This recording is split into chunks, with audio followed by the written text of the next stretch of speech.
हरिओम नमो नारायण। परमेश्वर को प्रणाम।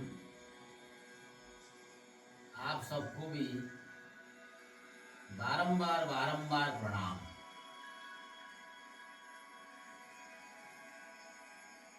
कार्तिक माह है। बहुत ही पुराण में कार्तिक माह का महात्म्य भी वर्णन किया गया है। भगवत गीता में मार्गशीर्ष का वर्णन किया गया है, लेकिन कार्तिक माह का जो पुण्य कथन वो पुराण में भी पढ़ने को मिलता है। हम पुण्य क्यों करते हैं, चाहे वो मार्गशीर हो चाहे कार्तिक हो। पहली बात ये है, कार्तिक माह में हम पुण्य करेंगे तो वैशाख में नहीं करेंगे, ये एक सवाल। दूसरी सवाल, क्या कार्तिक माह में पुण्य ज्यादा होता है, ज्येष्ठ में कम होता है? ऐसा कोई बात नहीं। जब हम इस संसार में आए हैं और जब तक हम हैं तो हमारा स्थिति यहाँ पुण्य कर्म से रहना चाहिए। भगवान परमेश्वर परमात्मा ने हमें यहाँ भेजा है, वो है परमात्मा, तो हम सब आत्मा हैं, उनसे आए हैं, उन्हीं की ओर जाएंगे। भगवत गीता में वर्णन है, जातस्य ही ध्रुव मृत्यु ध्रुवदन्नो मृतस्य च। आदि शंकर जो हमारे गुरु हैं वो मोहमुद्गर में वर्णन करते हैं, पुनः अपि जननम पुनः अपि मरणम पुनः अपि जननी जठरे शयनम। तो सवाल पैदा होता है, हम पुनः पुनः जन्म होते हैं या नहीं होते हैं? अगर हम शास्त्र में विश्वास करते हैं, भगवत गीता में विश्वास करते हैं, वेद में विश्वास करते हैं, तो हम मानेंगे कि हाँ पुनर्जन्म है। तो अब और एक सवाल भी मन में पैदा होता है, पुनर्जन्म अगर है तो कितने दूर तक है, कितना जन्म हम लेंगे? बहुत से सारे शास्त्र में वर्णन है। तो कैसे स्वेदज, उद्वीज, अंडज, ऐसे होते होते हम जरायुज में आकर पहुंच गए, और जरायुज में शूद्र, वैश्य, क्षत्रिय, ब्राह्मण, इस तरह कैसे हमारा प्रगति हुआ है। फिर नारी, फिर पुरुष, फिर श्रोत्रिय, ब्राह्मण, ऐसे प्रगति की वर्णन है। लेकिन एक चीज स्थिर है, चाहे हम नारी, चाहे पुरुष, चाहे शूद्र, चाहे ब्राह्मण, चाहे हम इधर हो चाहे उधर, चाहे कार्तिक माह हो चाहे मार्गशीर, हमारा कर्म चलता ही रहता है। भगवत गीता में जो पूरी गीता को अगर हम देखेंगे तो 3 योग में मुख्यतः विभाजित है। एक है कर्म योग, एक है ज्ञान योग और एक है भक्ति योग। ज्ञान और भक्ति हमें कर्म की ओर ले जाता है, कर्म, अकर्म और विकर्म। तो कर्म ना करने से भगवत गीता में भगवान कहते हैं, जो वेद का सार कथा है, उपनिषद का सार कथा है, कि हे अर्जुन, अगर तुम कर्म नहीं करोगे तो तुम नष्ट हो जाओगे। इस नष्ट का अर्थ क्या है? जो पहले ही सवाल हमारे मन में आया था कि पुनर्जन्म अगर है तो कितने देर तक है, तो ये नष्ट उसी से नाता रहता है। देखिए, हम जन्म होते हैं, फिर मर जाते हैं, कि शरीर मर जाते हैं मतलब शरीर नष्ट हो जाता है, आत्मा फिर दूसरे शरीर में जाता है, फिर वो शरीर नष्ट हो जाता है, फिर तीसरे शरीर में जाते हैं, ऐसे चलता रहता है, पुनः पुनः पुनः। लेकिन क्यों? जब हम कर्म करते हैं, कुछ हमारा विकर्म हो जाता है, विरुद्ध कर्म, कुछ कर्म जो सिर्फ हमारे लिए करते हैं और कुछ अकर्म ब्रह्म कर्म करते हैं। तो विकर्म से हमारा प्रारब्ध रह जाता है। उस प्रारब्ध का अगर हम क्रियमाण से उसका समाधान नहीं करते हैं तो फिर वो संचित हो जाता है। तो जितना संचित कर्म हमारा रहेगा तो हमारा पुनः पुनः पुनः जन्म और मरण होता ही रहेगा। इस चक्र में हम पढ़ते रहेंगे, इस माया में हम फंसते रहेंगे। तो पुनः जन्म क्यों होता है? जब हमारा प्रारब्ध रह गया कुछ विकर्म से और उस विकर्म का खर्च भी नहीं किया गया, हम उसको परिशोध भी नहीं कर पाए संचित कर्म से, अच्छे कर्म से, तो क्या होता है कि हमारा वो संचित हो जाता है। तो संचित कर्म और प्रारब्ध हमें फिर जन्म लेने में मजबूर कर देता है। उस प्रारब्ध को और संचित को हम कैसे यहाँ परिशोध करेंगे? हमारा जो लोन है, समझ लीजिए लोन है, उसको हम कैसे परिशोध करेंगे? जब तक हम लोन परिशोध नहीं करेंगे बैंक हमें छोड़ेगा नहीं, बैंक के अंदर हम बैठा रहेंगे। हमारा जो अकर्म है ब्रह्म कर्म, उसमें से क्या होता है, हमारा जो संचित कर्म है वो प्रारब्ध कर्म है वो धीरे धीरे घटता है, परिशोध होता है। जब हम यहाँ कर्म करते हैं, मान लीजिए हम जो कर्म करते हैं हमारे लिए, इसमें संसार का कोई बुराई नहीं होता लेकिन अच्छा नहीं होता, तो उसमें से हमारा प्रारब्ध में कुछ जुड़ नहीं जाता है लेकिन प्रारब्ध घटता नहीं, वैसा ही रहता है। मान लीजिए 100 रुपया हम लिए थे लोन, हम 101 रुपया किए नहीं, लेकिन वो 100 रुपया से 1 रुपया भी हम लोन परिशोध नहीं किए। अब सवाल आता है कि हम कुछ अच्छे कर्म किए हैं तो हमारा लोन घटता है। क्या घटता है? लोन नहीं घटता, लोन का इंटरेस्ट घट जाता है, ब्याज।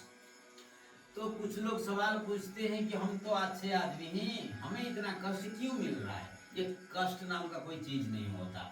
मेरा पैर कट गया, बेटा मर गया, नौकरी चला गया, मकान गिर गया, कुछ भी, ये सब कुछ कष्ट, इसमें कष्ट का कोई संबंध नहीं है। ये हमारा लोन हम परिशोध कर रहे हैं। जैसे हमारा तनख्वाह मिलने के बाद, सैलरी मिलने के बाद, महीने की पहली ही तारीख को सैलरी मिल जाता है, उसमें से बैंक मान लीजिए 30,000 रुपया काट लिया, तो हम ये नहीं कह सकते हैं कि हमारा ये कष्ट है और हमारा जो समय खराब चल रहा है। नहीं, हम लोन लिए थे भाई, लोन लिए थे इसलिए तो बैंक ने काट दिया। अगर हम लोन ले ही नहीं लिए थे तो हमारा पैर में एक्सीडेंट क्यों होता है? हम इतने इतने दवाई क्यों खा रहे हैं? हमारा दिमाग में बुरे चिंतन क्यों आते हैं? ये सब हमारा प्रारब्ध की ये हुए लोन की वजह से हो रहा है। एक आदमी बहुत मजे में है, वृक्ष के नीचे है, कौपीन बनते हैं, इतने खुश हैं, लेकिन हमारे पास इतने रुपया है तो फिर हम दुखी क्यों है? क्योंकि हमारा प्रारब्ध ही ऐसा ही कुछ विकर्म से भरा हुआ है। अब हमारा अच्छे कर्म में, इस जन्म में हम जो अच्छे कर्म हम कर रहे हैं, उस अच्छे कर्म में क्या होता है, जो कष्ट हमें मिलता है उसे सहन करना और उसे एक्सेप्ट करना, ये शक्ति मिलता है, ताकि हमारा लोन धीरे धीरे घटता जा रहा है। क्या घटता है? ब्याज पहले घटता है। देखिए, आप बैंक से लोन अगर लेंगे, बैंक पहले आपका ब्याज ही काटेगा, मूल राशि तो ऐसा ही रहेगा। अब मूल राशि कैसे कटेगा? हम कर्म करते हैं खुद के लिए, संसार का कोई गलती या किसी का बुराई हम नहीं करते, तो उसमें से ब्याज नहीं कटता और मूल राशि भी नहीं कटता, तो हमें कष्ट मिलता ही रहता है प्रारब्ध संचित की वजह से। अब हम कुछ अच्छे कर्म किए हैं जिसमें से हमारा भी कुछ काम हुआ और संसारों की कुछ लाभ भी हुआ। मान लीजिए हम 2-4 पेड़ लगा दिए, छाया मिला, जो पथचारी उनको छाया मिला, हमें फल मिला और वो फल हम खुद खा लिए, उसमें से थोड़ा सा घटा हमारा ब्याज। और कुछ लोग ऐसे होते हैं जो कर्म करते हैं और उसमें से 1% इंटरेस्ट उनका नहीं है, पूरा संसार के लिए, दान करते हैं, ज्ञान कुछ भी हो वो संसार के लिए करते हैं। कुछ लोग तो उनको गधा कहते हैं, कुछ लोग उनको पागल कहते हैं, लेकिन वो पागल नहीं है, वो ज्ञानी है। वो इसलिए संसार के लिए करते हैं, खुद के लिए बिल्कुल कुछ नहीं करते। उससे कहते हैं अकर्म, जिससे उनका ब्याज कटता है और मूल जो लोन है हमारा ऋण वो भी घटता है। घटते घटते क्या होता है, फिर भी कुछ रह जाता है। जैसे बैंक से हम लोन काटते गए, एक जगह हम नौकरी करते हैं, हमारा ट्रांसफर हो गया, लेकिन बैंक हमें जाने नहीं देता है क्योंकि हमारा लोन परिशोध नहीं हुआ है। हम क्या करते हैं, एक दोस्त को गारंटर की तरफ से लाते हैं, वो हमारा लोन उसी के अकाउंट को शिफ्ट कर जाता है। तो क्या होता है, बैंक हमें नो ऑब्जेक्शन सर्टिफिकेट दे देता है। मान लीजिए मैंने 100 रुपया ऋण लिया था, 60 रुपया मैं दे चुका हूं, अब 40 रुपया मेरा जो दोस्त है उसी के अकाउंट में चढ़ गया। तो क्या हुआ, अब मेरा जो लोन है मुझे तो जीरो हो गया, लेकिन वो अब उसको परिशोध करेगा। हमारे जो जीवन काल में हम तो कुछ अच्छे कर्म किए और कुछ कर्म संसार के लिए किए, और एकदम कुछ कर्म सिर्फ ही संसार के लिए किए, हमारे लिए कुछ भी नहीं किए। तो उसमें से ब्याज कट गया और मूल राशि जो मूल ऋण है उसमें से भी कुछ कट गया, फिर भी कुछ रह गया। तो वो कैसे घटता है, वो ऋण जो घटता नहीं वो शिफ्ट हो जाता है। कैसे शिफ्ट होता है, सुबह चाय दुकान में बाएं हाथ में सिगरेट पकड़कर 4-5 दोस्तों की, बड़े असभ्य दोस्तों के साथ जब हम बैठते हैं और जो अच्छे लोग हैं उसके बारे में हम चुगली करते हैं, जो संपूर्ण मिथ्या है, सहन हम नहीं कर पाते, अमर स्वभाव से असूया भाव से चुगली करते हैं, वो दिखाने के लिए दे रहा है, वो जो कह रहा है वो सब झूठ है, वो जो पढ़ रहा था ना वो सब दिखावा है। वो जो चुगली हम करते हैं दूसरों के नाम पर, मिथ्यारोप, इसमें से क्या होता है, शाम को 10-12 बैठ गए, कौन शराब पिया, किसी ने ब्राउन शुगर, कोई पेड़ के नीचे, कोई टूटा हुआ मकान के अंदर, भाई ऊपर वाला सब देख रहा है, चुगली करना शुरू कर दिए। वो जो दिया वो सब दिखाने के लिए दिया, 1 केजी पटाटो दिया, 10 आदमी यहाँ खड़े होकर फोटो खिंचवा लिए, पेपर में अपना नाम निकलवा दिया, वहां से ये लाया, वहां से वो किया, वो उसका चरित्र खराब है। वो जो चुगली हम करने लगे, क्यों करने लगे, क्योंकि हम ऐसा नहीं है, ऐसा दानी नहीं है, ऐसा ज्ञानी नहीं है, हमारे पास इतना सामर्थ्य नहीं है, हमारे पास इतना मन की पावर नहीं है कि हम संसार के लिए कुछ कर सके। तो हम इतना कर सके तो हम सहन नहीं कर सकते, तो हम चुगली करना शुरू कर दिए। तो जब चुगली करना शुरू कर दिए तो चुगली में क्या होता है, भगवान हमारे पास जितने भी लोन था वो शिफ्ट कर दिए उसके अकाउंट के ऊपर। अब जो चुगली करता है, देखो एक स्टैटिस्टिक्स लो, जो चुगली करता है वो खाना जितना खाता है उससे ज्यादा दवाई खाता है। गरीब कौन है, जो जितना दवाई खाता है वो उतना गरीब है। तो चुगली करने वाला आपका लोन ले गया, अब आप ऋण मुक्त हो गए, अच्छे कर्म से ब्याज घटा, संसार के लिए, पूरे संसार के लिए कर्म के लिए कुछ मूल ऋण वो कटा, और कुछ चुगलीखोर जो है आपके नाम निंदा करते रहे, आपका जो बाकी था वो शिफ्ट हो गया। तो कोई भी अगर आपके नाम पर चुगली करता है, सहन नहीं कर पाता, निंदा करता है, मिथ्यारोप करता है, तो आपको खुश होना चाहिए कि आपका लोन शिफ्ट हो रहा है, और उसको मार्क करो कितना दवाई वो खा रहा है, उसका परिवार ध्यान रखो, उसके परिवार में शांति नहीं है, रेप है, मर्डर है, सुसाइड है, डाइवोर्स है, किसी के साथ किसका जमता नहीं है, ये परिवार के साथ अकेले बैठे ही नहीं, अलग रहते हैं, शराब पीते हैं, ऐसे ही चुगली करते रहते हैं, पेट में दर्द, सर में दर्द, यहाँ दर्द वहाँ दर्द, कौन ले गया, किसी के साथ कोई भाग गया, किसका बेटी फरार हो गया, किसका बेटी शादी करके फिर घर आके बैठ गया बेटा, और किसी के साथ चला गया, कोई अमेरिका में रहता है, कुलीगिरी करता है, घर भी नहीं आता है, वृद्धाश्रम में रहना पड़ता है, ये सब चुगलीखोर दंड भुगते हैं। और वो दंड कहाँ से आता है आपको मालूम है? जो अच्छे कर्म वाले को नाम पर वो चुगली करता था, वो शिफ्ट हो गया अब उनकी ओर। तो जितना चुगली हमारे नाम पर, किसी के भी नाम पर हो रहा है, उसका लोन शिफ्ट हो रहा है। और जितना चुगली हम खुद करते हैं दूसरे नाम पर, उसका लोन हमारे अकाउंट में शिफ्ट हो जाता है, हम लोनी हो जाते हैं।